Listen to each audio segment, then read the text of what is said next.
बिस्मिल्लाहिर्रहमानिर्रहीम। शुरू अल्लाह के नाम से जो रहमान और रहीम है। इक़रा बिस्मि रब्बिकल्लज़ी खलक़। पढ़ो ए नबी अपने रब के नाम के साथ जिसने पैदा किया।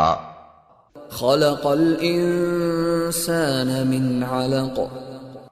जमे हुए खून के एक लोथड़े से इंसान की तख्लीक की। इक़रा व रब्बुकल अकरम। पढ़ो और तुम्हारा रब बड़ा करीम है। अल्लज़ी अल्लम बिल क़लम। जिसने कलम के जरिए से इल्म सिखाया। अल्लमल इंसान मा लम यअलम। इंसान को वो इल्म दिया जिसे वो न जानता था।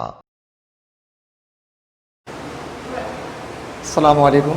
We start our class in the name of Allah, who is the most beneficent and the most merciful. Dear students, we are going to start chapter number 3. In previous lecture, we discussed different topics that related to the chapter number 3. Today, we discuss remaining topics that relate to the chapter number 3. Clear? So, the first topic is that gravitation.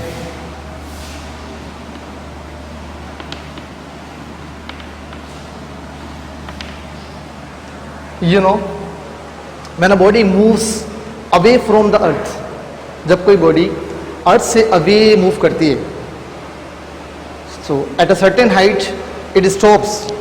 Why?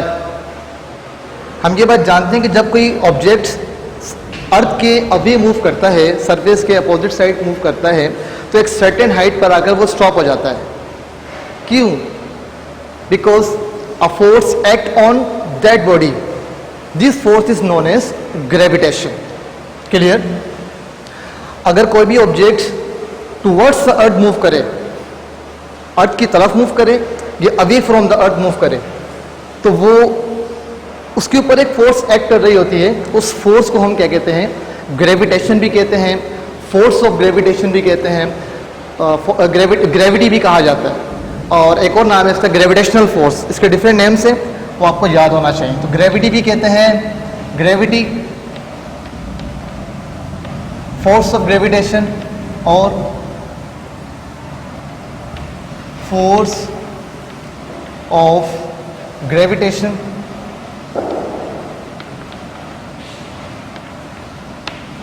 और gravity.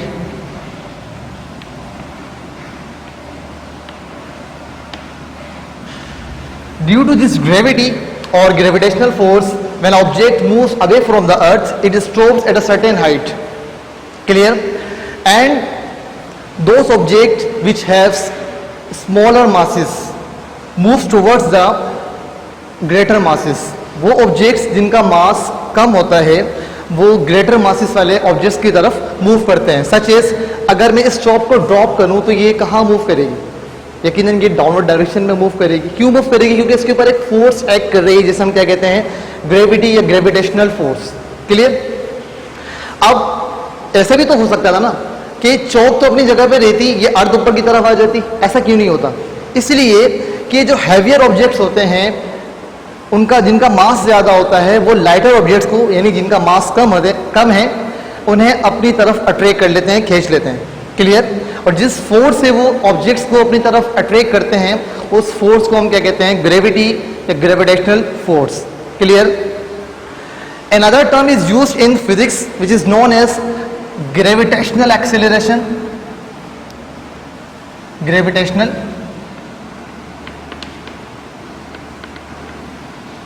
acceleration or acceleration due to gravity. Acceleration due to gravity.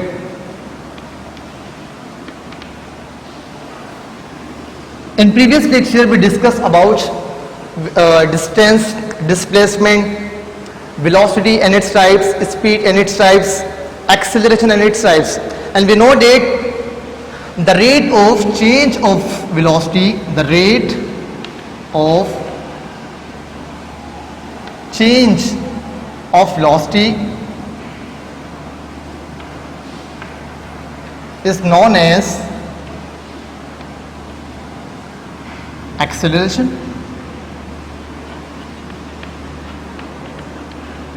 But when a body moves towards the earth or away from the earth, you know, when a body moves towards the earth or away from the earth, its velocity will be changed. Due to change in velocity, acceleration produces, and this acceleration produced under the gravitational force is known as gravitational acceleration और acceleration due to gravity. इसका मतलब क्या हुआ कि अगर कोई object अर्थ की तरफ मूव करे या अर्थ के अपोजिट साइड मूव करे, अब किसकी मौजूदगी में मूव कर रही है? Under the gravitational force. Gravitational force की मौजूदगी में अगर किसी ऑब्जेक्ट में जो एक्सेलरेशन प्रोड्यूस हो रहा है, उस एक्सेलरेशन को हम कहते हैं ग्रेविटेशनल एक्सेलरेशन या एक्सेलरेशन ड्यू टू ग्रेविटी. यानी कि ऐसा एक्सेलरेशन जो कि ग्रेविटेशनल फोर्स के एक्शन की वजह से प्रोड्यूस हो रहा है. क्लियर? या ग्रेविटेशनल फोर्स के अंडर वो ऑब्जेक्ट मूव कर रहा है, उस एक्सेलरेशन को हम क्या कहते हैं? Acceleration due to gravity. और इसकी जो वैल्यू है, the value of it is denoted bye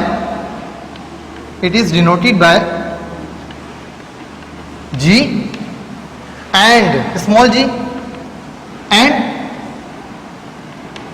its average value is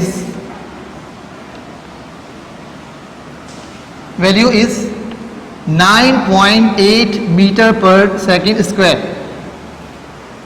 For our simplification, we take it 10 meter per second square. Clear? So gravitational acceleration क्या होता है कि जब कोई ऑब्जेक्ट अर्थ की तरफ मूव करे या अवे द अर्थ मूव करे, तो किसकी मौजूदगी में? Under the gravitational force. तो अब हम उस एक्सेलरेशन को क्या कहेंगे? Acceleration due to gravity. Clear? Another point है जो कि मोस्ट इंपॉर्टेंट पॉइंट है इसका. क्लियर? उससे हम देख लेते हैं जरा.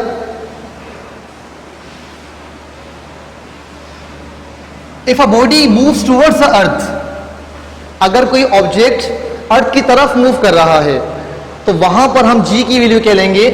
पॉजिटिव. ये नोट कर लीजिए इसे. If a body move towards earth, so G यानी जो जी की वैल्यू है is taken as positive. Clear? And if a body move away from the earth, so the value of g is taken as negative. Clear? पूरा point वैसे ही आपने लिख देना है, लास्ट में क्या कर देना है? नेगेटिव. या मैं लिख देता हूं, चलें थोड़ा आसानी हो जाएगी आपके लिए. If a body move away from earth,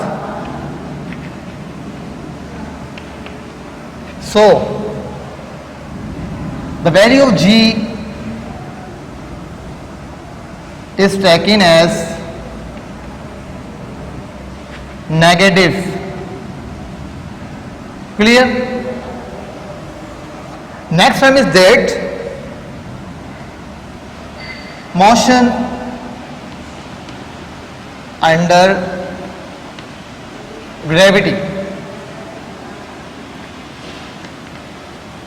gravity की प्रेजेंस में ऑब्जेक्ट की मोशन. ठीक है?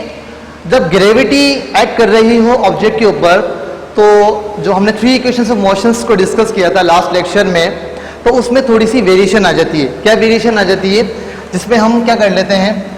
डिस्टेंस को इक्वल कर लेते हैं हाइट के बराबर, and acceleration is equal to g. So the equations of motions becomes, first equation of motion becomes, we know that first equation of motion is represented as Vf is equal to Vi plus At. So according to given condition, the equation becomes Vf is equal to Vi plus G T, यानी ए की जगह पर अब हमने क्या कर देना है, जी लिख देना है। क्यों लिख देना है? क्योंकि अब जो ऑब्जेक्ट आपका मूव कर रहा है अंडर द ग्रेविटी मूव कर रहा है। क्लियर? तो नेक्स्ट टर्म क्या बन जाएगी हमारे पास, सेकेंड इक्वेशन मोशन क्या बन जाएगी, S is equal to V I T plus half A T square. Clear? So this equation becomes, S की जगह क्या आ जाएगा, H is equal to V I T plus half और A is equal to G, तो we write G T square. Clear? Third equation of motion, two A S is equal to V F square minus V I square. When a body move under the gravity, so this equation becomes 2gh is equal to vf square minus vi square. So these equations are used in numericals. So let's start our new topic, or you can say numericals. These are most important for your exam. Clear? So let's start. So we write some formulas. With the help of these formulas we solve numericals. Number one, we know that the formula of velocity is v is equal to s upon t. The first equation of motion is, we know that vf is equal to vi plus a t. vf is equal to vi plus gt. Clear? Second, s is equal to vi t plus half a t square.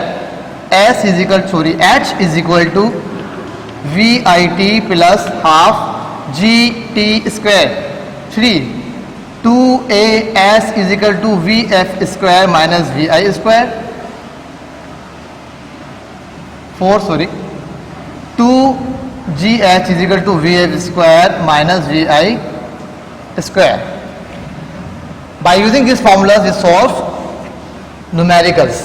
So let's start. Numerical number 1 is, find the time taken by sunlight to reach the ground. Time मालूम करें, कौन सा time मालूम करें, वो time मालूम करें जितने सनलाइट ग्राउंड तक पहुंचती है। If the distance between the sun and the earth is 1.5 into 10⁸ kilometre, और अर्थ और सन के दरमियान जो डिस्टेंस है वो गिवन है कितना, 1.5 into 10⁸ kilometre, and the velocity of light is 3 into 10⁸ metre per second, और लाइट की जो वेलोसिटी है वो गिवन है कितनी, 3 into 10⁸ metre per second. Clear? So let's make a data. 3.1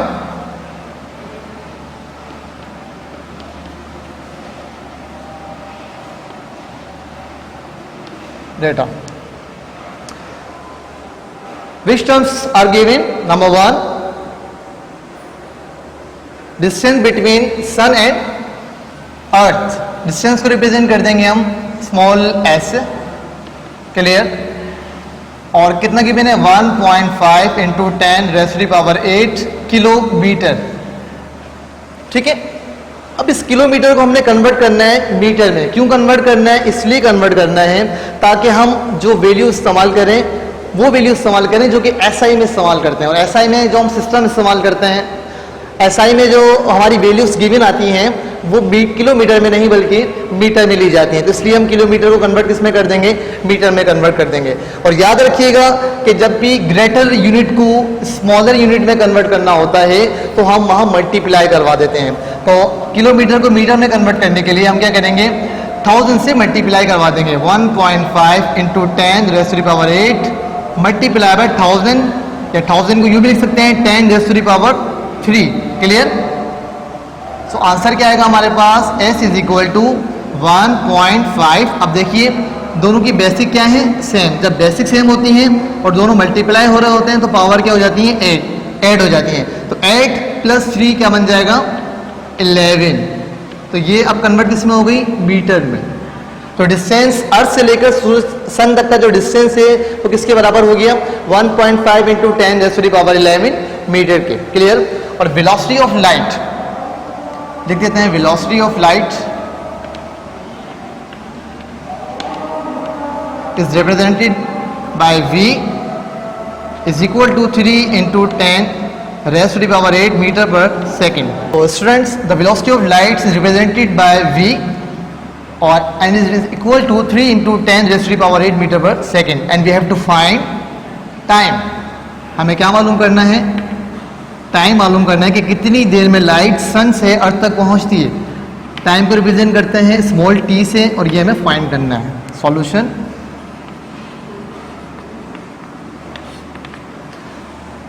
कैसे फाइंड करेंगे? वी नो डेट, पहले heading for time t. Clear? We know that v is equal to s over t. We know that about v is given, t we have to find, and s is also given.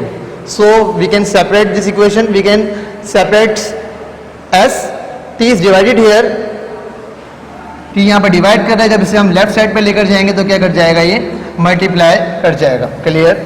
तो हमारी equation बन जाएगी s is equal to v into T. Clear? Clear? So but अभी भी हमारे पास क्या है? v एक एक्स्ट्रा टर्म है, तो v यहाँ मल्टीप्लाई कर रहे हैं, वहां जाकर क्या कर जाएगा? ये डिवाइड. तो ये बन जाएगा t is equal to s और v. क्लियर? तो क्या करेंगे हम? s की जगह उसकी वैल्यू को पुट कर देंगे. s कितना गिवन है? 1.5 into 10 raise to the power 11 divide by, और v कितना गिवन है? 3 into 10 raise to the power 8. Clear? जब इन दोनों को डिवाइड करेंगे तो हमारे पास क्या आंसर आएगा? 500 second. 500 second. This is your answer. लेकिन आपके बुक में जो आंसर गिवन है वो मिनट में भी गिवन है और सेकंड में भी गिवन है. तो हम क्या करेंगे? पहले इस सेकंड को कन्वर्ट किस में कर देंगे? मिनट में कन्वर्ट कर देंगे. कैसे कन्वर्ट करेंगे? हम जानते हैं 60 second is equal to 1 minute. जब किसी स्मॉलर यूनिट से ग्रेटर यूनिट में कन्वर्ट करते हैं, सेकेंड एक स्मॉलर यूनिट है और मिनट बड़ी यूनिट है, क्योंकि एक मिनट में 60 सेकेंड होते हैं. क्लियर? जब हम सेकेंड से मिनट में जाएंगे तो 60 को मान लिया कर क्या कर देंगे? डिवाइड कर देंगे. तो हम क्या करेंगे? इस वैल्यू को मिनट में कन्वर्ट करने के लिए क्या करेंगे? 60 से डिवाइड कर देंगे. क्लियर? कर देते हैं. Convert for minute. तो t हमें दिया हुआ है 500 सेकेंड, और इसे मिनट में कन्वर्ट करने के लिए हम क्या कर देंगे? 60 से डिवाइड कर देंगे. 60 से ही क्यों कर रहे हैं? किसी और वैल्यू से क्यों नहीं कर रहे? क्योंकि हम ये बात जानते हैं कि 1 minute is equal to 60 second. इस कन्वर्जन का यूज करते हुए हम यहाँ पर 60 से डिवाइड करेंगे. 0 से 0 कैंसिल हो जाएगा, और अब आगे हम अगर मजीद सोल्व करेंगे तो हमारे पास आंसर आएगा 8.33 मिनट. ठीक है? ये मिनट में हमने सेकंड को कन्वर्ट कर दिया है, लेकिन अभी भी हमारा रिक्वायर्ड आंसर नहीं आया. हमें मिनट और सेकंड दोनों में आंसर चाहिए. तो अब हम क्या करेंगे? इसको मजीद सिंप्लीफाई करेंगे. Clear?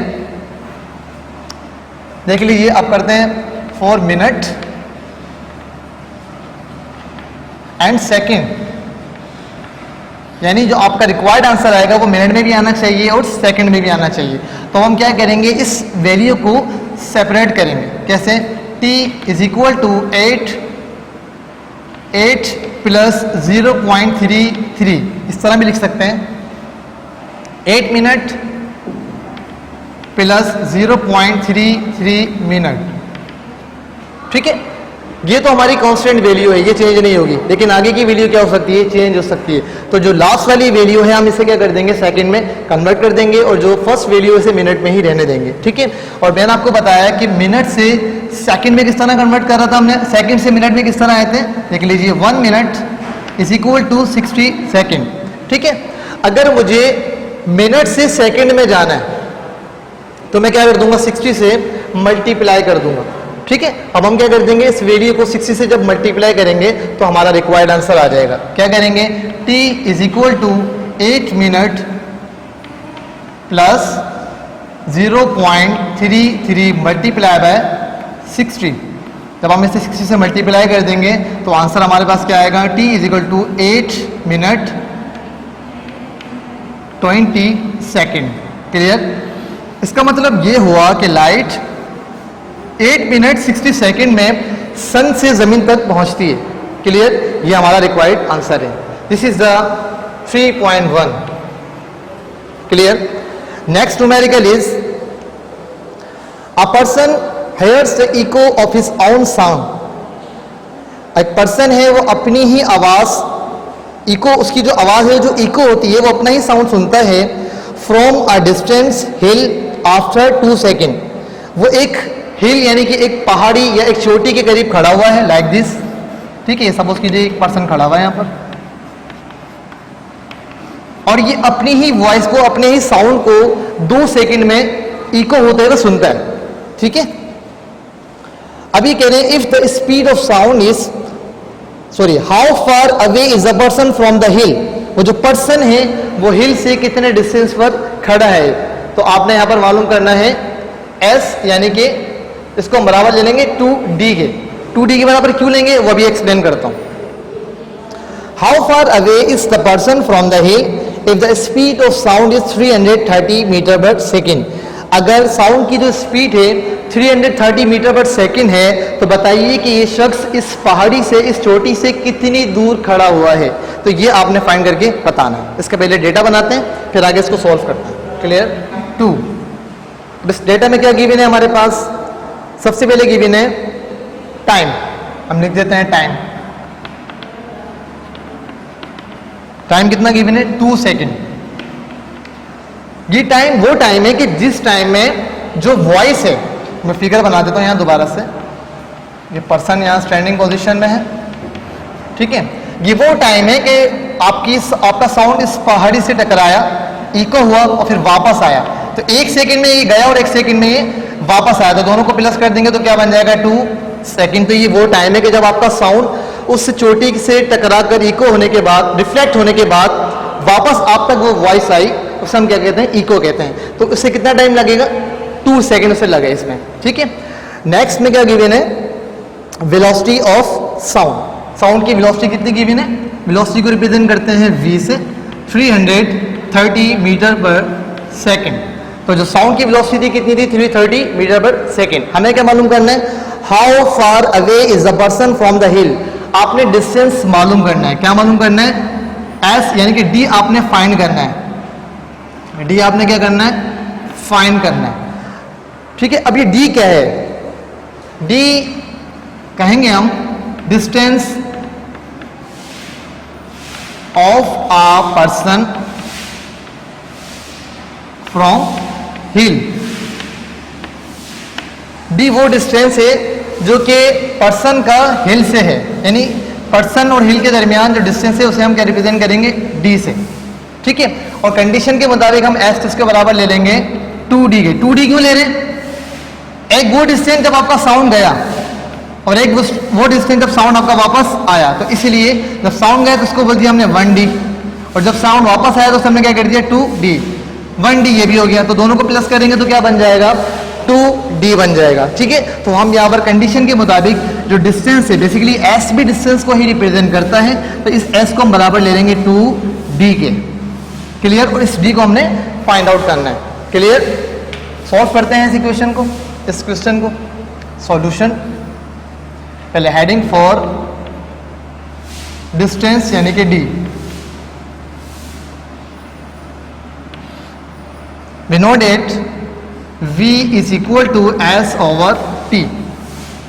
According to given condition, v is equal to 2d divided by t. अब t यहाँ डिवाइड कर रहा है, वहां जाकर क्या कर जाएगा? मल्टीप्लाई। तो ये बन जाएगा 2d is equal to v multiply by t। Clear? v की वैल्यू क्या गिवन है? 330, उसकी जगह पे लिख देंगे, मल्टीप्लाई का साइन वैसे ही। टाइम कितना गिवन है? 2 सेकेंड। ठीक है, तो आंसर हमारे पास क्या आ रहा है? 2d is equal to 200, 2 3 6, 2 3 6, 660। अब ये 2 यहाँ मल्टीप्लाई कर रहा है, क्योंकि हमें तो सिर्फ d की वैल्यू फाइंड आउट करनी है ना। 2 यहाँ मल्टीप्लाई कर रहा है तो नेक्स्ट साइड, दूसरी साइड पर हम ले जाएंगे, तो ये क्या करेगा? वहां जाकर डिवाइड कर जाएगा। तो ये बन जाएगा हमारे पास, ये हमारे पास बन जाएगा d is equal to 600 divide by 2। ठीक है, 2 इज 1 2 2 3 6 0 0। तो आंसर हमारे पास क्या आ रहा है 300। d is equal to 300 metre.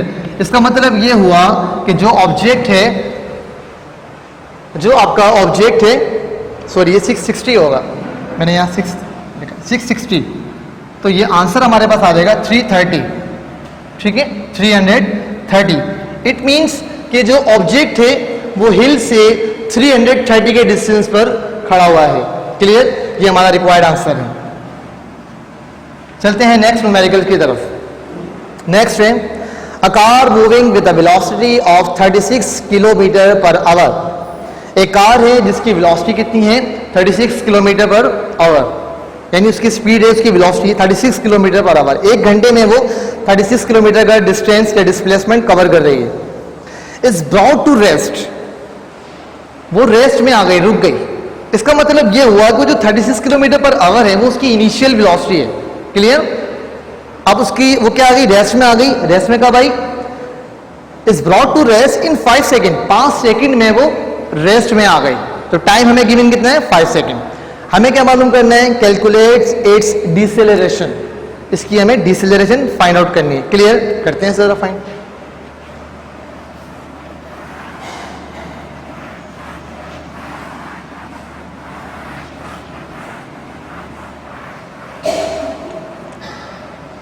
.3 clear. अब डेटा में क्या गिवन है, सबसे पहले हमारे पास वेलोसिटी यानी इनिशियल वेलोसिटी लिख देते हैं। Initial velocity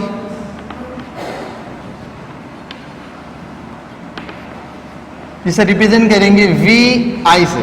clear, is equal to 36 kilometre per our.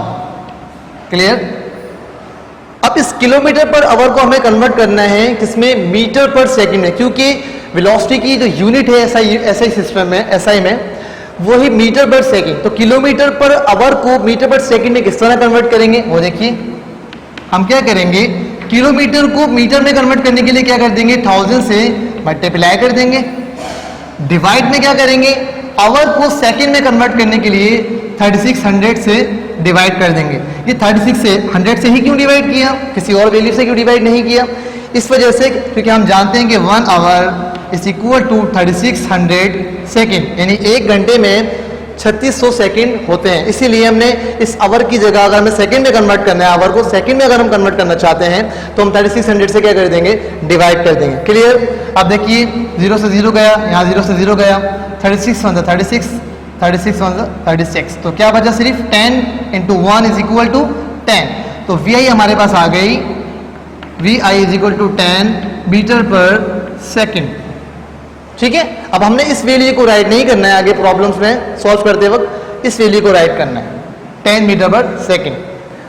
Next जो चीज गिवन है, इज ब्राउट टू रेस्ट। उन्होंने कहा कि इनिशियल वेलोसिटी तो ये थी, अब बॉडी क्या आ गई, रेस्ट में आ गई। जब बॉडी रेस्ट में आ गई तो वो तो मूव ही नहीं कर रही, जब मूव ही नहीं कर रही तो उसकी फाइनल वेलोसिटी क्या हो जाएगी, 0 हो जाएगी। Final velocity is equal to VF is equal to 0 metre per second. ठीक है, तो फाइनल वेलोसिटी क्या हो जाएगी, 0 मीटर पर सेकेंड। क्लियर, आगे टाइम क्या गिवन है हमारे पास, rest in 5 second. Time given है हमारे पास T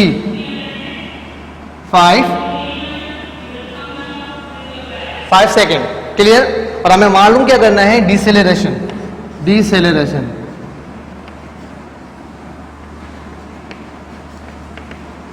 it is represented as ए।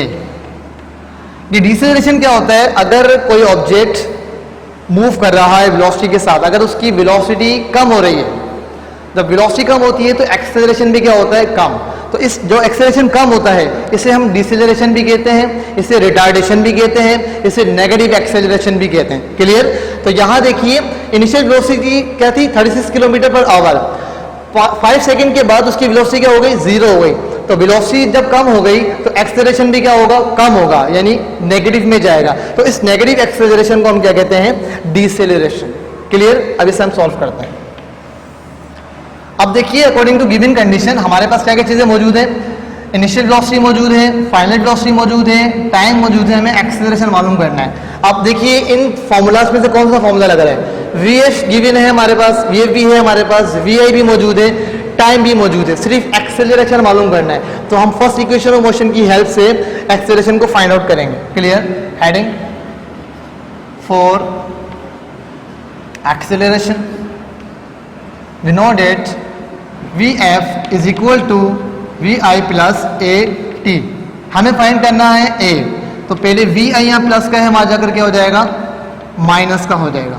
यहाँ क्या बचा, AT बचा।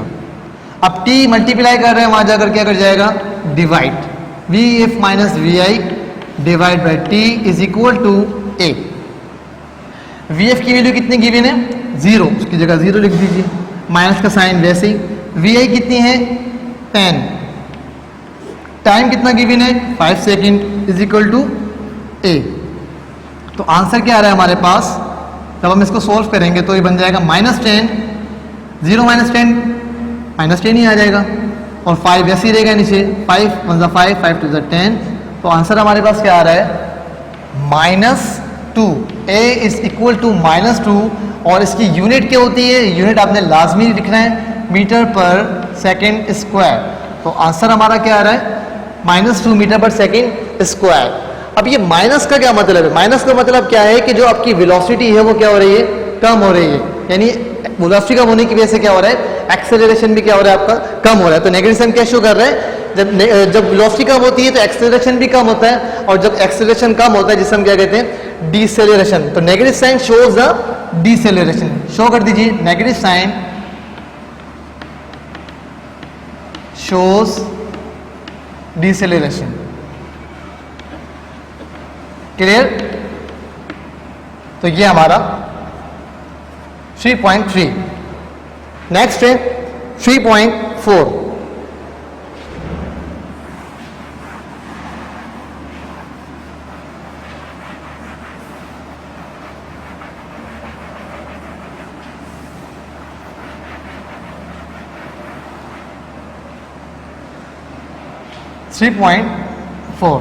क्वेश्चन क्या है, find the acceleration of a body. आपने एक्सेलरेशन को फाइंड करना है, whose velocity increase from 11 metre per second to 33 metre per second, यानी उसकी वेलोसिटी बढ़ रही है 11 मीटर पर सेकेंड से 33 मीटर पर सेकेंड इन 10 सेकेंड, 10 सेकेंड में। आपने क्या मालूम करना है, एक्सेलरेशन मालूम करना है, और आपको क्या क्या चीजें गिवन है, इनिशियल वेलोसिटी भी गिवन है, फाइनल वेलोसिटी भी गिवन है, और क्या गिवन है, टाइम गिवन है। सब लिख देते हैं। Initial velocity represented as Vi कितनी गिवन है, 11 metre per second. Final velocity Vf ये गिवन है 33 मीटर पर सेकेंड। टाइम कितना गिवन है, 10 सेकेंड। आपने फाइंड क्या करना है, इसमें एक्सेलरेशन फाइंड करना है, जिसे हम रिप्रेजेंट करते हैं स्मॉल a से, फाइंड करना है। आप क्या करेंगे, देखें Vi गिवन है, Vf गिवन है, टाइम भी गिवन है, सिर्फ एक्सेलरेशन फाइंड करना है। जिस तरह 3.3 हमने सॉल्व किया था, सेम एज आपको ये सॉल्व करना है क्वेश्चन। ठीक है, फॉर्मूला क्या अप्लाई हो जाएगा, हेडिंग लिखेंगे for acceleration, Vf is equal to Vi plus AT। इसे मैनेज करेंगे, इसे अरेंज करेंगे इस इक्वेशन को, और यहां से A फाइंड कर लेंगे। क्लियर? सोल्व करते हैं 3.5, इसको यहाँ लिख देते हैं 3.4, ये 4 था। अब करते हैं 3.5।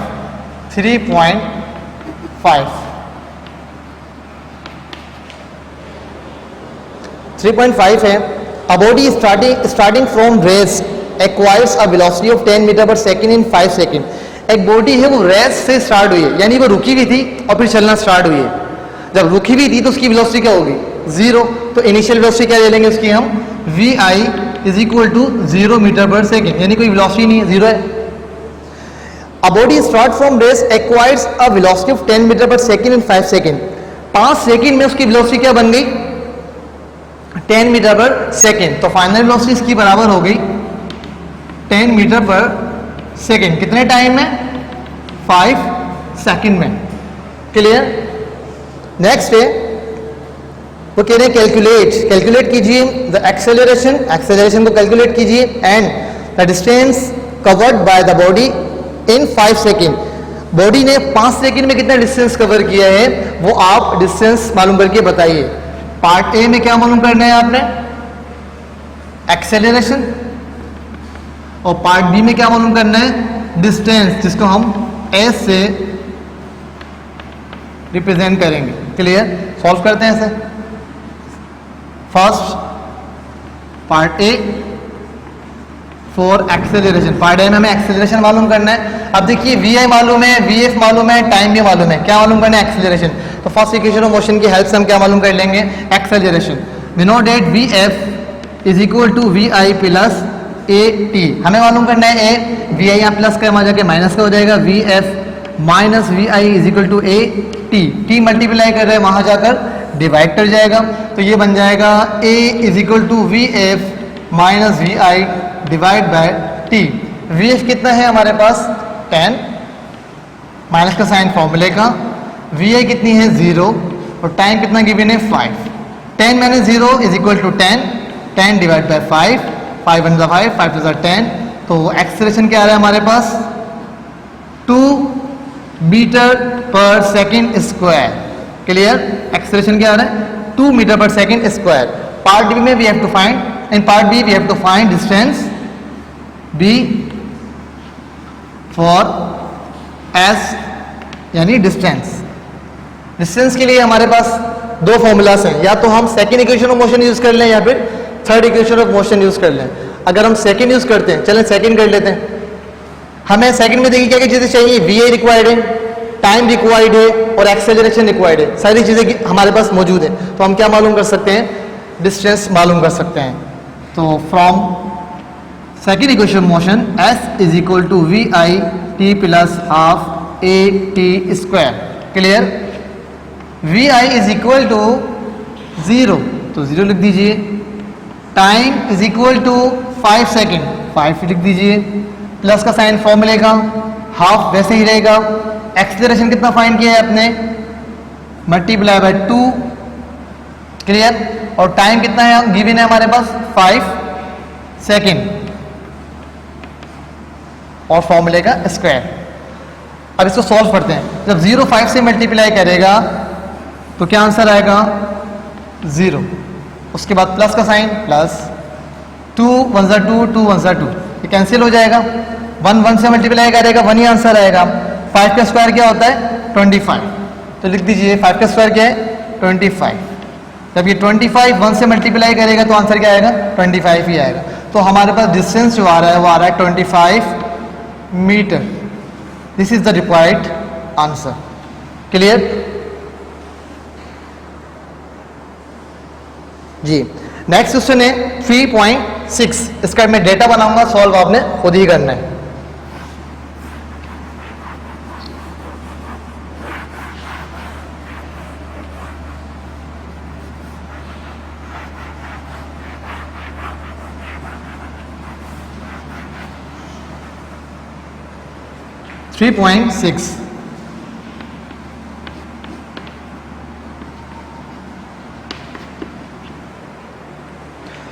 A car start from rest।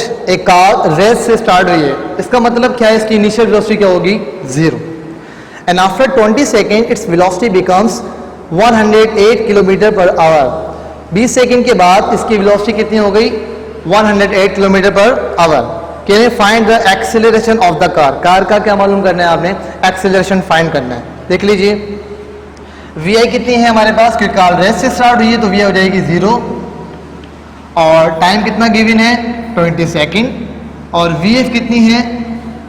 V F given है 108 किलोमीटर पर आवर। जिस तरह प्रीवियस क्वेश्चन में हमने किलोमीटर पर आवर को मीटर पर सेकंड में कन्वर्ट किया था, इस क्वेश्चन में भी हम कन्वर्ट करेंगे। कैसे करेंगे? V F is equal to 108 kilometre को मीटर में कन्वर्ट करने के लिए 1000 से मल्टीप्लाई करेंगे, और आवर को सेकंड में कन्वर्ट करने के लिए 3600 से डिवाइड करेंगे तो ये हमारे पास एक रिक्वायर्ड वैल्यू आ जाएगी मीटर पर सेकेंड की यूनिट, जो कि आपने खुद से करना है। क्लियर। इसके बाद फाइंड हमें क्या करना है, इसमें एक्सेलरेशन फाइंड करना है, जिसको हम ए से रिप्रेजेंट करते हैं। तो आप देखिए वी आई गिवन है, टाइम गिवन है, वी एफ गिवन है और एक्सेलरेशन फाइंड करना है। तो फर्स्ट इक्वेशन ऑफ मोशन की हेल्प से हम क्या कर देंगे, इसे फाइंड कर लेंगे। सॉल्यूशन की हेडिंग लिखिए, for acceleration V F is equal to V I plus A T. इसे आप अरेंज करेंगे और यहां से ए की वैल्यू फाइंड कर लेंगे। क्लियर। नेक्स्ट क्वेश्चन है 3.7।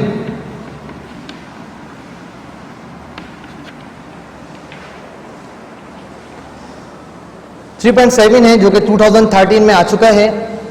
The velocity of motorcycle increases. एक मोटरसाइकिल है जिसकी वेलोसिटी क्या हो रही है, बढ़ रही है, by an acceleration of 2 metre per second square, और उसके एक एक्सेलरेशन कितना है, 2 metre per second square, and becomes 20 metre per second in 5 second. वो जो मोटरसाइकिल की जो वेलोसिटी है 5 सेकेंड में उसकी वेलोसिटी कितनी हो गई, 20 मीटर पर सेकेंड। वो कह रहे हैं find the initial velocity of the car. Car की इनिशियल वेलोसिटी फाइंड करके बताइए। क्लियर। अब जरा करते हैं इसे। सबसे पहले क्या गिवन है, एक्सेलरेशन लिख देते हैं। एक्सेलरेशन को ऐसे रिप्रेजेंट करते हैं, ये कितना दिया हुआ है, 2 metre per second square, 2 metre per second square. Clear. और फाइनल वेलोसिटी कितनी गिवन है, 20। V F is given 20 metre per second. Time कितना गिवन है, टाइम गिवन है 5 सेकेंड, 5 सेकेंड। हमें मालूम क्या करनी है, इनिशियल वेलोसिटी फाइंड करनी है। क्लियर। बिल्कुल first equation of motion use करेंगे और आराम से इनिशियल वेलोसिटी मालूम कर लेंगे। सॉल्यूशन की हेडिंग लिखिए, फॉर वी आई। क्लियर। तो फर्स्ट इक्वेशन मोशन इस्तेमाल करते हैं, V F is equal to V I plus A T. V I मालूम करनी है हमें, ठीक है। अब ए टी यहाँ प्लस के हमारे जगह क्या हो जाएंगे, माइनस के। वी एफ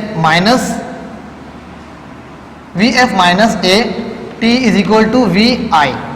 इस तरह आप वी एफ की जगह वी एफ की वैल्यू पुट करेंगे, ए की जगह ए की वैल्यू पुट करेंगे और टाइम की जगह टाइम की वैल्यू पुट करेंगे, तो आप इनिशियल वेलोसिटी फाइंड कर लेंगे। क्लियर।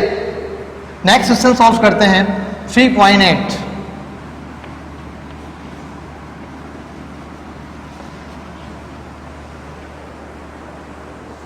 ये देख लीजिए 2013 में आ चुका है ये, ताकि आपको याद रहे। 2013। नेक्स्ट क्वेश्चन है, अ बस is moving with the velocity of 72 kilometre per our. एक बस है जो कि 72 किलोमीटर पर आवर की स्पीड से चल रही है, 72 किलोमीटर पर आवर की वेलोसिटी से मूव कर रही है।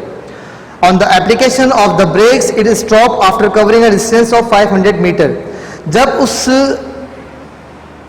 मूविंग बस के ऊपर ब्रेक अप्लाई किया गया तो वो स्टॉप होने लगी, और स्टॉप होते होते उसने कितना डिस्टेंस कवर कर लिया, 500 मीटर का। ठीक है। Calculate the deceleration produce by the brakes. Brakes के जरिए से कितना डिसेलरेशन प्रोड्यूस हुआ है वो आपने फाइंड करके बताना है। क्लियर। अब देखिए, अब बस is moving with the velocity. जो बस वेलोसिटी के साथ मूव कर रही है, तो ये वेलोसिटी कौन सी होगी, इनिशियल वेलोसिटी। क्लियर। तो इनिशियल वेलोसिटी कितनी गिवन है हमारे पास, V I is equal to 72 kilometre per hour. 72 kilometre per hour, इसे आप कन्वर्ट करेंगे मीटर पर सेकेंड में। 72 मल्टीप्लाई बाय 1000 डिवाइड बाय 3600, तो ये कन्वर्ट हो जाएगा किसमें, मीटर पर सेकंड में। ये खुद से करना है आपको। क्लियर। नेक्स्ट में आगे गिवन है, on the application of the brakes it stop after covering a distance of 500 metre. Distance कितना गिवन है, अब वीएफ कितनी होगी, देखिए बॉडी तो 72 किलोमीटर पर आवर की स्पीड से वेलोसिटी से मूव कर रही है। ठीक है। जब ब्रेक अप्लाई किए जाते हैं तो ऑब्जेक्ट क्या होता है, कार क्या होती है, स्टॉप हो जाती है। तो वीएफ क्या हो जाएगी, 0 हो जाएगी। गाड़ी जब रुक गई है, जब गाड़ी रुक गई है, मूव ही नहीं कर रही, तो उसकी वेलोसिटी क्या हो जाएगी, अब 0 हो जाएगी। तो फाइनल वेलोसिटी की हम क्या लेंगे, V F is equal to 0। Clear. अच्छा जी, और आगे देखिए, इसने रुकते रुकते कितना डिस्टेंस कवर कर लिया, 500 मीटर का डिस्टेंस में कवर कर लिया। क्लियर। अब आगे फाइंड क्या करना है हमने, कैलकुलेट द डिसेलेरेशन। हमने क्या फाइंड करना है, डिसेलेरेशन मालूम करना है। क्लियर। अब आप देखिए, आपको VI मालूम है, ठीक है, आपको VF मालूम है, आपको S मालूम है, आपको एक्सेलरेशन फाइंड करना है। तो आप फर्स्ट और सेकंड इक्वेशन ऑफ मोशन की हेल्प से क्या करेंगे, डिसेलेरेशन को फाइंड करेंगे। ये आपने खुद से करना है। क्लियर। नेक्स्ट है हमारे पास 3.9। A car starting from the rest, a car started rest से a velocity of 20 metre per second in 5 second. 5 second में इसकी वेलोसिटी क्या हो जाती है, 20 metre per second. It means कि इसकी इनिशियल वेलोसिटी क्या है, 0।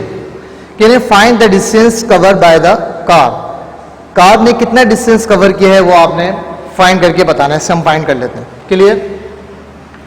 3 पॉइंट ये है हमारे पास 3.9। A car starting from rest, इसमें इट मीन्स इसकी VI कितनी होगी, 0 मीटर पर सेकेंड, 0 होगी। और 5 सेकेंड के बाद इसकी वेलोसिटी हो जाती है 20 मीटर पर सेकेंड। तो टाइम कितना है हमारे पास, 5 सेकेंड। इसकी फाइनल वेलोसिटी हो जाती है 20 मीटर पर सेकेंड। क्लियर। और हमें मालूम क्या करना है इसमें, find the distance covered by the car. आपने डिस्टेंस मालूम करना है, यानी कि S। क्लियर। सॉल्व करेंगे इसको। अब आप देखिए, डिस्टेंस जब भी हमें मालूम करना होता है तो हमारे पास इसके लिए 2 इक्वेशंस होती हैं, ठीक है। नंबर 1 है second equation of motion and number 2 है थर्ड इक्वेशन ऑफ मोशन। अगर हम सेकंड इक्वेशन ऑफ मोशन इस्तेमाल करते हैं तो इसमें देखिए VIT, हमें VI गिवन है, हमें टाइम गिवन है, लेकिन एक्सेलरेशन गिवन नहीं है। तो पहले हम फर्स्ट इक्वेशन ऑफ मोशन की हेल्प से क्या करेंगे, एक्सेलरेशन फाइंड करेंगे। उसके बाद सेकंड इक्वेशन ऑफ मोशन को यूज करते हुए डिस्टेंस को फाइंड कर लेंगे। क्लियर। तो पहले लिख देते हैं S फॉर S मालूम करने के लिए क्या इस्तेमाल करेंगे, सेकंड। आप थर्ड भी यूज कर सकते हैं। S is equal to VIT plus half AT square. हमें VI गिवन है, टाइम मालूम है, लेकिन एक्सेलरेशन मालूम नहीं है। तो पहले हम क्या करेंगे, एक्सेलरेशन को फाइंड करेंगे। इसको नेम दे दीजिए question number 1। For acceleration, we know that VF is equal to VI plus AT, VF minus VI is equal to AT। अब T मल्टीप्लाई कर रहे हैं, वहाँ जाकर डिवाइड कर जाएगा, तो ये बन जाएगा A is equal to VF minus VI divide bye T। VF कितना गिवन है, 20, VI कितना है, 0, टाइम कितना गिवन है, 5 सेकेंड। क्लियर। 20 माइनस 0 20, और लिख देते हैं इसको 20 डिवाइड बाय 5, 5 1 5, 5 4 20। तो एक्सेलरेशन कितना आ रहा है, 4 metre per second square. Clear. अब इस एक्सेलरेशन की वैल्यू को इक्वेशन नंबर 1 में पुट करेंगे तो हमारे पास रिक्वायर्ड आंसर आ जाएगा। क्लियर। फॉर S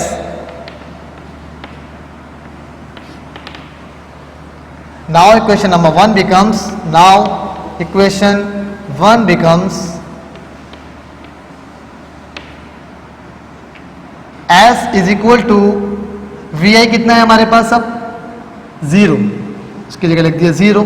उसके बाद T multiply by T, time कितना गिवन है, 5 सेकेंड, प्लस का साइन वैसी का वैसी, हाफ कांस्टेंट है वैसे ही आ जाएगा। A कितना मालूम कर लिया हमने, 4, उसकी जगह आ जाएगा 4। और फिर से क्या है, T स्क्वायर, T कितना गिवन है, 5, और 4 में लेकर स्क्वायर। क्लियर। जब 0 5 से मल्टीप्लाई करेगा तो आंसर 0 ही आ जाएगा। ठीक है, ऐसा सॉल्व कर लेते हैं। 2 1 2, 2 2 4। अच्छा, 5 का स्क्वायर क्या होता है, 25, 25 2 क्या आ जाएगा, 50। तो हमारे पास डिस्टेंस क्या आ रहा है, 50 मीटर। ये हमारा रिक्वायर्ड आंसर है। क्लियर। 3.9, और ये 2017 में आ चुका है। 3.9 2017 में आ चुका है। क्लियर। नेक्स्ट क्वेश्चन सॉल्व करते हैं। 3.10, this is the most important question. A stone is dropped from the top of a tower. A stone is dropped from the top of a tower. Takes 5 seconds to reach the ground. एक stone है, suppose कर लीजिए ये एक stone है और एक tower से इसे ड्रॉप किया गया है. अब जब इसको मैं ड्रॉप करूंगा तो ड्रॉप करने से पहले इसकी इनिशियल वेलोसिटी क्या होगी? 0. अभी तो मूव ही नहीं कर रहे हैं, तो वी हम यहां पर क्या ले लेंगे? 0. अब इसको सपोज कर लीजिए एक टावर से ड्रॉप कर दिया गया. जब इसको ड्रॉप किया गया तो इसने 5 सेकंड में क्या किया? इसकी कुछ ना कुछ वेलोसिटी बढ़ गई होगी. वो कह रहे हैं कि कैलकुलेट, इसने कुछ हाइट भी कवर की होगी. ये कह रहे हैं calculate the height of the tower. ठीक है, मैंने आपको भी बताया था कि जब कोई object towards the earth move करे या away from the earth move करे तो वहां जो एक्सेलरेशन प्रोड्यूस होगा वो उसको हम कहते हैं ग्रेविटेशनल एक्सेलरेशन, या जिसे हम ग्रेविटेशनल एक्सेलरेशन कहते हैं या एक्सेलरेशन ड्यू टू ग्रेविटी कहते हैं, जो कि कांस्टेंट वैल्यू है जो हम लेते हैं 9.8 मीटर पर सेकेंड स्क्वायर. यहां पे इस वैल्यू को यूज करते हुए हम क्या करेंगे? टावर से जो ऑब्जेक्ट को ड्रॉप किया गया और जमीन पर आने में इसने कितनी हाइट को कवर किया, उस हाइट को हमने फाइंड आउट करना है. Clear? A stone is dropped from the top of a tower. ठीक है, तो जब एक ड्रॉप किया गया तो इसकी इनिशियल वेलोसिटी क्या होगी? 0 होगी. तो इसकी VI होगी 0. 5 सेकेंड यानी टाइम कितना गिवन है? 5 सेकेंड. ठीक है, और कैलकुलेट करना है हमें हाइट ऑफ द टावर. हमें हाइट मालूम करनी है. हाइट को रिप्रेजेंट करेंगे स्मॉल h से, कि हमें फाइंड करना है. और g की वैल्यू हम जानते हैं बराबर होती है 9.8 मीटर पर सेकेंड स्क्वायर, जो कि कांस्टेंट है. क्लियर? या हम 10 भी ले सकते हैं, और 10 मीटर पर सेकेंड स्क्वायर. और हमें मालूम क्या करनी है? इसके अंदर हाइट को मेजर करना है. क्लियर? कर लेते हैं इसको. कैसे मेजर करेंगे? इसमें देखिए, हमारे पास इसे मेजर करने के लिए 2-3 चीजें हैं. या तो आप सेकेंड इक्वेशन ऑफ मोशन लगाइए या फिर third equation of motion use कर सकते हैं. अगर हम second equation of motion use करना चाहें तो हमें हाइट तो मालूम करनी है. क्या हमारे पास VI गिवन है? बिल्कुल गिवन है, 0 है. टाइम गिवन है, टाइम भी गिवन है. g की वैल्यू गिवन है, g की वैल्यू भी गिवन है. तो हम सेकेंड इक्वेशन ऑफ मोशन की हेल्प से क्या मालूम कर लेंगे? हाइट मालूम कर लेंगे. सॉल्यूशन फॉर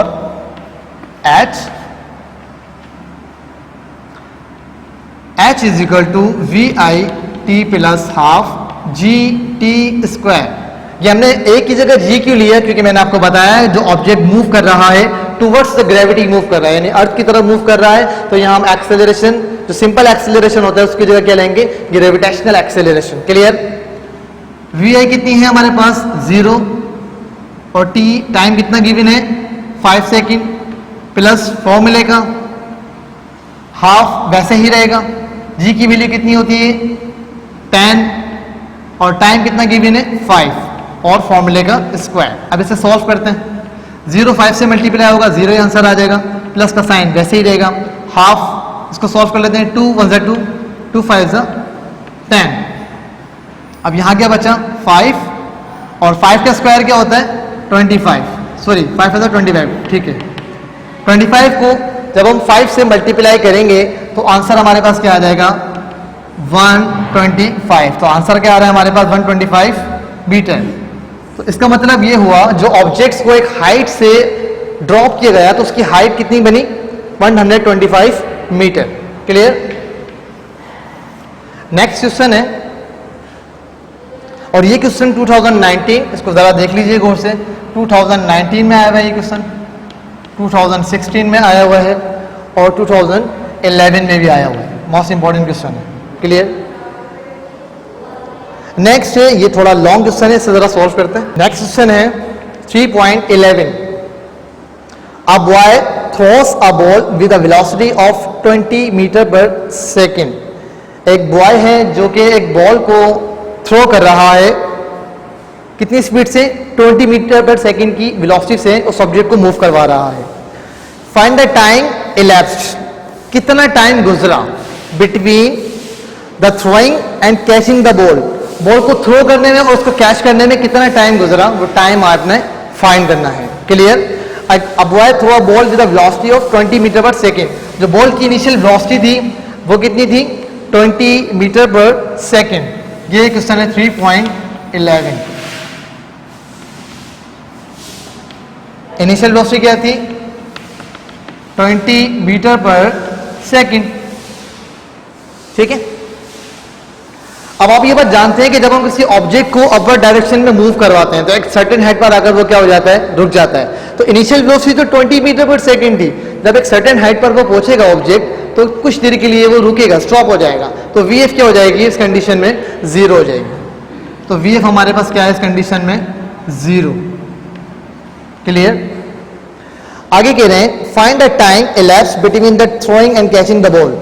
बॉल को थ्रो करते वक्त और कैच करने में जितना टाइम इसको रिक्वायर्ड हुआ वो टाइम आपने फाइंड करना है। तो टाइम हम मालूम कर लेंगे, T इज इक्वल टू, ठीक है। पहले बात कर लेते हैं अपवर्ड मोशन। इसकी डायग्राम भी देख लीजिए ताकि आपको समझने में आसानी हो जाए।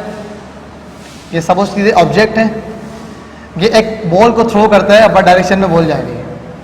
यहां इसकी VI कितनी है?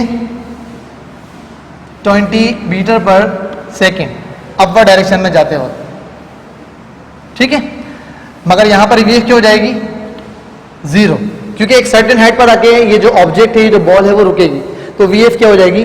0 हो जाएगी। ये अपवर्ड डायरेक्शन में मूव करते वक्त है।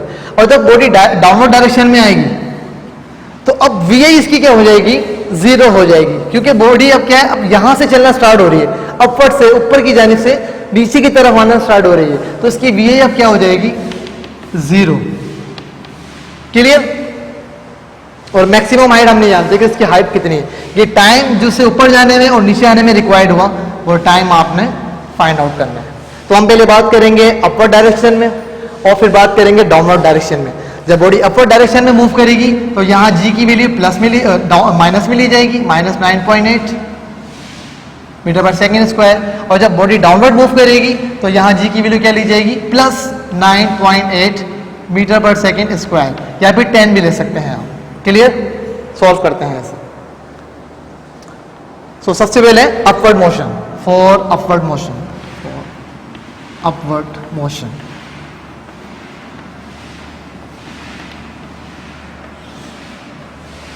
अब देखिए हमारे पास क्या क्या चीजें गिवन है। हमें VI पता है, VF गिवन है, टाइम हमें मालूम करना है और G की वैल्यू भी हमें मालूम है। अब हम सॉल्व करते हैं इसके जरिए से। पहले मालूम कर लेते हैं टाइम, कि जब कितना टाइम ऑब्जेक्ट को ऊपर जाने में लगा, ठीक है। इसको हम नाम दे देते हैं T1, और जब नीचे आएगा तो उसका नाम दे देते हैं T2। फिर दोनों को प्लस कर लेंगे तो हमें टोटल टाइम मालूम हो जाएगा। तो हम मालूम करते हैं पहले for T1 we know that VF is equal to VI plus GT। Clear? आगे देखते हैं इसे। इससे मजीद सॉल्व करते हैं। हमें मालूम करना है टाइम, तो VI प्लस के वहां जाके माइनस का VF minus VI is equal to GT। Clear? अब T मालूम करना है, G मल्टीप्लाई कर रहे हैं, वहां जाकर डिवाइड कर जाएगा तो बन जाएगा T is equal to VF minus VI divide by G। Clear? अब VF की वैल्यू कितनी है हमारे पास? 0, लिख दीजिए 0, माइनस का साइन वैसी। VI कितनी है? 20 डिवाइड बाय G की वैल्यू कितनी लेंगे हम? जब अपर डायरेक्शन में मूव करेगा तो G की वैल्यू क्या लेंगे? माइनस में, -10 ले लीजिए, इसमें -10 ले लीजिए ताकि आपको सॉल्व करने में आसानी हो जाए। यहाँ पे ले लीजिए 10। क्लियर? तो देखिए इसको सॉल्व करते हैं। 0 - 20 तो 20 ही रहेगा, और डिवाइड में क्या है? माइनस का 10, माइनस से माइनस का साइन कैंसिल हो जाएगा। 10 × 10, 10 × 20। तो टाइम कितना आ रहा है हमारे पास? T1 2 second. यूनिट क्या होती है टाइम की? सेकेंड। क्लियर? ये वो टाइम है कि जब ऑब्जेक्ट थ्रो किया है वो अपर डायरेक्शन में मूव कर रहा है, तो इसे ऊपर तक पहुंचने में कितना टाइम लगा? तो ये वो टाइम है। अब बॉडी को ऊपर से नीचे की तरफ आने में कितना टाइम लगा? अब उस टाइम को हम फाइंड करते हैं। क्लियर? फॉर T2 अब डाउनवर्ड, यहाँ अपवर्ड मोशन, अब downward motion, for downward motion. Clear? तो यही फॉर्मूला इस्तेमाल कर लेते हैं। बल्कि डाउनवर्ड मोशन में मालूम करने से पहले एक और काम करते हैं, हम इस ऑब्जेक्ट की हाइट भी मालूम कर लेते हैं। क्लियर? ताकि हमें आगे मजीद सॉल्व करने में आसानी हो जाए। हाइट मालूम कर लेते हैं। For h is equal to VIT plus half GT square. VA कितनी है हमारे पास? 20, और टाइम कितना आ गया हमारे पास? 2, प्लस का साइन वैसे ही, हाफ वैसे ही रहेगा। जी की वैल्यू आप क्या लेंगे? -9.8। माइनस में क्यों ले रहे हैं? क्योंकि ऑब्जेक्ट नीचे से ऊपर की तरफ जा रहा है। ठीक है, -9.8 या 10 ले लीजिए, 10 ले लेते हैं, आसान रहेगा। 10, और t कितना है हमारे पास? 2, और फॉर्मूले का square. 20 multiply by 2 is equal to 40, plus का साइन वैसे ही। ठीक है, 2 1 2, 2 5 10, तो यहाँ बचा माइनस का 5 मल्टीप्लाई बाय 2 का स्क्वायर है, तो क्या आंसर आएगा? 4 आ जाएगा। तो 40 plus minus minus 5 into 4 is equal to 20। तो हाइट हमारे पास कितनी आ रही है? 40 minus 20 is equal to 20 metre. तो ये वो हाइट है कि जब ऑब्जेक्ट को अपर डायरेक्शन में थ्रो किया गया तो उसने मैक्सिमम कितनी हाइट को कवर किया, ये वो हाइट मौजूद है। क्लियर? अब मजीद हम फाइंड करेंगे डाउनवर्ड डायरेक्शन में कि डाउनवर्ड डायरेक्शन में ऑब्जेक्ट को नीचे आने में कितना टाइम लगा, वो मालूम करना है।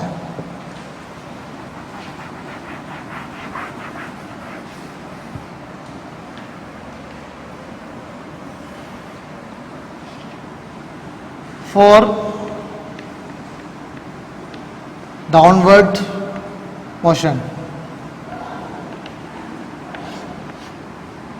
डाउनवर्ड मोशन में हम क्या यूज कर सकते हैं? हम सेकेंड इक्वेशन ऑफ मोशन इस्तेमाल कर सकते हैं।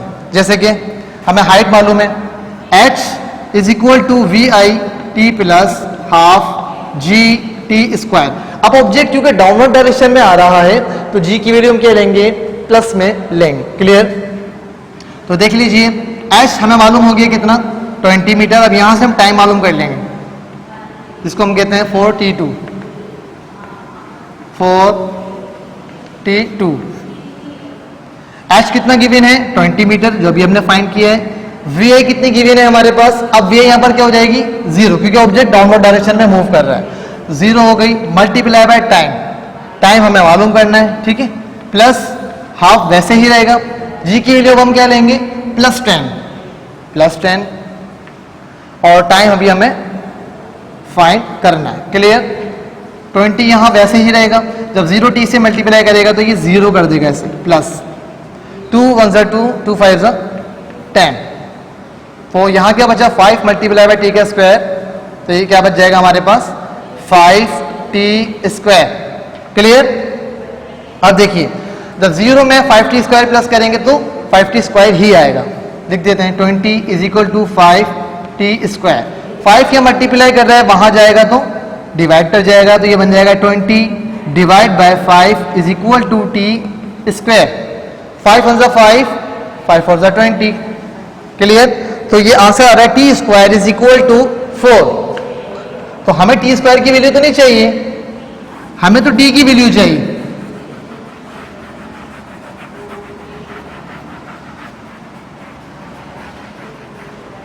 तो t, ये सॉरी इसको t2 का नाम दे दीजिए ताकि आपको समझने में आसानी हो। t2 है ये, t2। क्लियर? तो t2 का स्क्वायर, t2 का स्क्वायर कितना आ रहा है? 4। हमें t की वैल्यू चाहिए, t स्क्वायर की वैल्यू नहीं चाहिए। तो इसे खत्म करने के लिए क्या करेंगे? रूट ले लेंगे, taking root on both side, taking root on both sides. तो क्या रूट ले लेते हैं? T square is equal to under root 4। Square से रूट कैंसिल हो जाएगा, तो t2 इज इक्वल टू क्या आ जाएगा हमारे पास का आंसर? जिसको सॉल्व करेंगे तो आंसर आ जाएगा 2। तो t1 भी हमारे पास कितना आ रहा था? 2 सेकेंड, और t2 भी कितना आ रहा है? 2 सेकेंड। हमें टोटल टाइम फाइंड करना है, तो हम दोनों को क्या कर लेंगे? सम कर लेंगे। 4t, तो सम कर लेते हैं। t is equal to t1 plus t2, 2 plus 2, तो टोटल टाइम कितना आ गया हमारे पास? 4 सेकेंड। This is the required answer. Clear? Next question है बिल्कुल बिल्कुल इसी से सिमिलर है, वो देख लीजिए। ये है हमारे पास 3.11। अब चलते हैं 3.12 की तरफ। 3.12 है a stone is thrown vertically upward with a velocity of 20 metre per second. एक पत्थर है, एक स्टोन है जिसे अपवर्ड डायरेक्शन में थ्रो किया गया है और उसकी वेलोसिटी क्या है 20 metre per second. Find the maximum height, उसकी मैक्सिमम हाइट आपने फाइंड करनी है जिस तरह भी हमने यहां पर फाइंड की है। To reach by the stone के जरिए से जो हाइट उसने कवर की है वो हाइट आपने मालूम करनी है। And the total time of flight, जिस तरह हमने यहाँ पर टोटल टाइम मालूम कर रहा है कि जितना टाइम उसको ऊपर जाने में और ऊपर से नीचे आने में रिक्वायर्ड था वो टाइम आपने मालूम करके बताना है। बिल्कुल सेम जिस तरह हमने 3.11 को सॉल्व किया है इसी तरह 3.12 को भी सॉल्व करेंगे। मैं डेटा बनाता हूँ, बाकी सॉल्व आपने खुद करना है। 3.12 तो कह रहे हैं इनिशियल वेलोसिटी कितनी गिवन है 20 मीटर पर सेकेंड, तो वी है हमारे पास 20 मीटर पर सेकेंड। लेकिन वी एफ क्या हो जाएगी अब इसकी 0, बिल्कुल सेम क्वेश्चन नंबर 3.11। ठीक है, क्वेश्चन नंबर 11 की तरह बिल्कुल वही। जब ऑब्जेक्ट ऊपर की तरफ मूव करेगा, अपर डायरेक्शन में मूव करेगा, अगर उसकी initial velocity 20 metre per second है तो टाइम की गुजरने के बाद एक सर्टेन हाइट पर आके वो स्टॉप हो जाएगा, तो उसकी वी एफ क्या हो जाएगी 0 हो जाएगी। क्लियर? वही अपर डायरेक्शन और डाउनवर्ड डायरेक्शन की तरह आपने इसको बनाकर सोल्व करना है। Find the time, find the maximum height, आपने मैक्सिमम हाइट मालूम करके बतानी है bye the stone and the total time of flight, और अपना टोटल टाइम आपने मालूम करके बताना है, टोटल टाइम। क्लियर? जिस तरीके से हमने 3.11 में सोल्व किया है सेम आपने वैसे इसको सोल्व करना है, ये आसानी से हो जाएगा। लास्ट न्यूमेरिकल है 3.13। A stone is dropped from a height of 40 मीटर। एक स्टोन है उसे ड्रॉप किया गया है एक सर्टेन हाइट से, कितनी 40 मीटर, यानी 40 मीटर की हाइट से एक स्टोन को ड्रॉप किया गया है। क्लियर? पार्ट ए है इसका, how much time will it take to reach the ground, ground तक पहुंचने में इसे कितना टाइम लगेगा, तो वो टाइम आपने फाइंड करके बताना है। पार्ट बी में कह रहे हैं with what velocity will it strike the ground, किस वेलोसिटी से ये ऑब्जेक्ट ग्राउंड पर स्ट्राइक करेगा। तो ये दो चीजें आपने फाइंड करनी है, ये हम सॉल्व कर लेते हैं। क्लियर? 3.13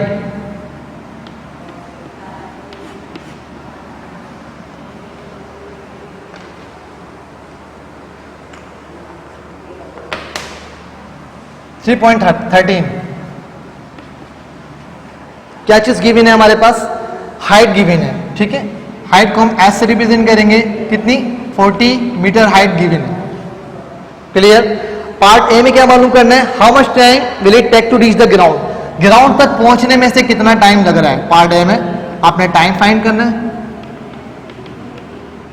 और पार्ट बी में क्या मालूम करना है, with what velocity will it strike to ground, ground तक स्ट्राइक करने में से कितना इसकी वेलोसिटी क्या होगी। ठीक है, तो वी एफ आपने मालूम करनी होगी। वी एफ क्यों मालूम करनी होगी, वी ए क्यों नहीं मालूम करनी होगी, इसलिए कि जब ऑब्जेक्ट एक हाइट से ड्रॉप किया जा रहा होगा तो उसकी इनिशियल वेलोसिटी क्या होगी, यकीनन 0 होगी। तो अब कौन सी वेलोसिटी रह गई, फाइनल वेलोसिटी रह गई, वही हमें फाइंड करनी है। और वी आई कितनी है इसकी 0 है, वी आई कितनी है इसकी 0, V I is equal to 0, और वी हमें फाइंड करनी है। ठीक है, सॉल्यूशन सॉल्व करते हैं। पहले मालूम कर लेते हैं, टाइम को मालूम करने की कोशिश करते हैं। क्लियर? सबसे पहले टाइम मालूम करते हैं for part A, for T. अब देखिए हम क्या इस्तेमाल कर सकते हैं, हमें हाइट मालूम है, हमें इनिशियल वेलोसिटी मालूम है, और टाइम हमें मालूम करना है। और ये भी हमें पता है कि जब कोई ऑब्जेक्ट किसी अपवर्ड डायरेक्शन से डाउनवर्ड डायरेक्शन में मूव करता है तो ग्रेविटी की वजह से जी की वैल्यू हम क्या लेते हैं 10 मीटर पर सेकेंड स्क्वायर। तो जी की वैल्यू भी लिख दीजिए यहां पर, G is equal to 10 metre per second square. Clear? हम सॉल्व कर लेते हैं for second equation of motion, H is equal to V I T plus half G T square, ठीक है। हाइट कितनी की भी है हमारे पास 40 is equal to V I कितनी है 0, लिख देंगे 0 और मल्टीप्लाई बाय टाइम, टाइम तो हमें फाइंड करना है तो उसको टी वैसे ही रहेगा प्लस फॉर्मूले का हाफ वैसे ही रहेगा। जी की वैल्यू कितनी है 10, कांस्टेंट वैल्यू है और टाइम हमें फाइंड करना है, फॉर्मूले का स्क्वायर लगा दिया। अब जब 0 टी से मल्टीप्लाई होगा तो आंसर क्या आएगा वैसा ही 0 ही आ जाएगा, ठीक है। प्लस उसके बाद हाफ ये कैंसिल हो रहा है, 2 1 2 2 5 10, तो ये बन जाएगा हमारे पास 5, जब टी स्क्वायर से मल्टीप्लाई करेगा तो 5t स्क्वायर बन जाएगा। 0 प्लस 5t स्क्वायर क्या बन रहा है, ये तो वैसे ही रहेगा 5t स्क्वायर। 5 मल्टीप्लाई कर रहे हैं वहां जाकर डिवाइड कर जाएगा तो ये हो जाएगा 40 divide by 5, 5 1 5 5 8 40, t square is equal to 8, ठीक है। क्या आ रहा है हमारे पास 8 आ रहा है। अब जरा आगे देखिए, आगे हमें क्या सोल्व करना है इसमें। अब मजीद हमें टी स्क्वायर की वैल्यू नहीं चाहिए, हमें तो टी की वैल्यू चाहिए, तो हम क्या करेंगे स्क्वायर को खत्म करने के लिए रूट ले लेंगे, taking root on both side, taking root on both sides ले लीजिए, ठीक है।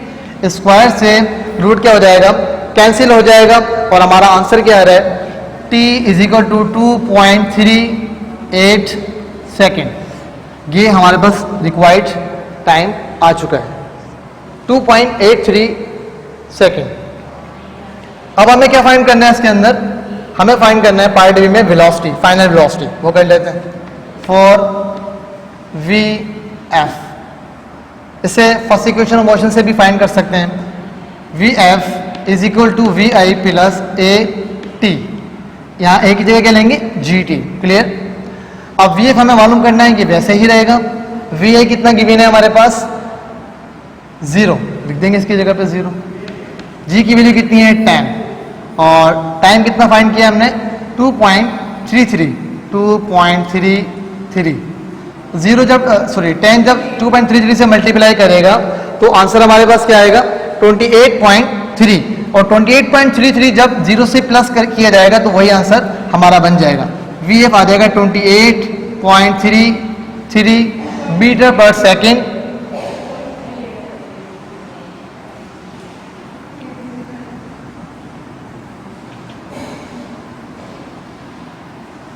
क्लियर, तो ये बन जाएगा 28.33 मीटर पर सेकेंड। तो ये हमारा रिक्वायर्ड आंसर है। होम टास्क आपको मैं दे रहा हूं, ये आपने लाजमी करना है, clear.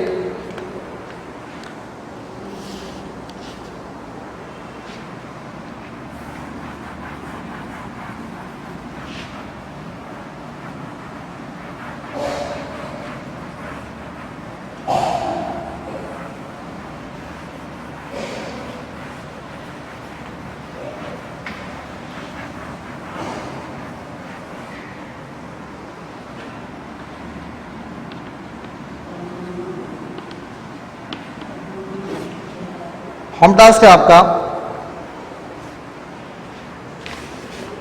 Solve numericals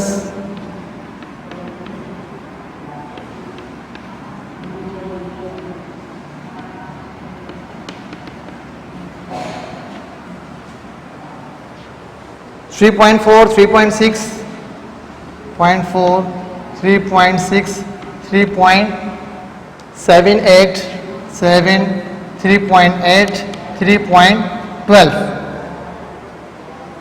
including 10-year numericals, including 10 years numericals।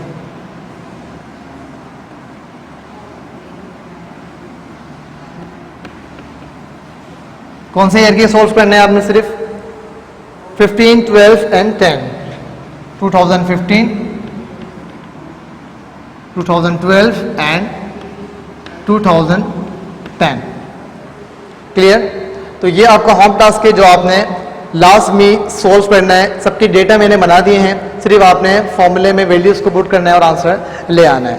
ठीक है स्टूडेंट, तो ये हमारा इस चैप्टर का लास्ट टॉपिक्स था। न्यूमेरिकल्स हमने सॉल्व करने थे, जो कि आज हमने कोशिश की न्यूमेरिकल्स को प्रॉपरली सॉल्व करने की। तो आप जब तक इसकी प्रैक्टिस नहीं करेंगे न्यूमेरिकल्स आपको आएंगे नहीं। सिर्फ पढ़ लेने से, देख लेने से न्यूमेरिकल्स कभी भी नहीं आते जब तक आप प्रैक्टिस नहीं करेंगे। क्लियर, ये इस चैप्टर का हमारा लास्ट टॉपिक है और आज हमारा ये फर्स्ट सेमेस्टर मिड टर्म का सिलेबस भी कंप्लीट होता है। जो रिमेनिंग इसकी एक्सरसाइज तो गिवन नहीं है, अगर चैप्टर 1 की चैप्टर 2 की एक्सरसाइज रह गई है तो आप खुद से इसे सॉल्व करने की कोशिश कीजिए। फिर भी कोई प्रॉब्लम होती है तो आप हमसे कॉन्टेक्ट कर सकते हैं। Thank you very much.